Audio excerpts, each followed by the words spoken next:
ذرا توجہ فرمائیے. حضرت خالد بن ولید کا نام سنا ہے؟ یہ سیف اللہ ہے، اللہ کی تلوار. حضرت خالد بن ولید نے اپنی بیوی کو طلاق دے دی اور بڑا عرصہ وقت اچھا گزرا، طلاق ہو گئی، بیوی چلی گئی. ایک باغ بھی دیا تحفے میں. بعد میں ایک آدمی پوچھنے لگا حضور آپ نے بیوی کو طلاق دے دی، کیا معاملہ تھا؟ آپ فرمانے لگے کوئی مسئلہ نہیں، میری بیوی بڑی نیک تھی، پرہیزگار تھی، اچھی تھی، فرما بردار.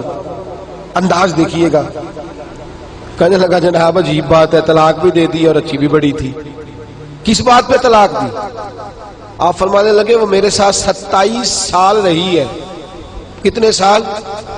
اور میں انتظار کرتا رہا ہوں.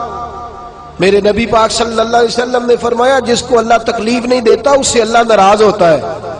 میں نے 27 سال انتظار کیا، اس کے تو کبھی سر میں درد نہیں ہوا تھا.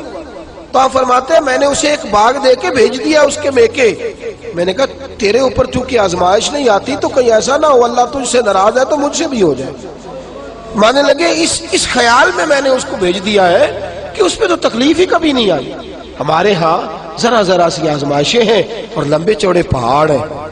اور ایک اور بات سن لیں، آزمائشوں میں جو جینا سیکھ جاتا ہے نا، رب کریم اسے درجے بھی بڑے ہی عطا فرماتا ہے.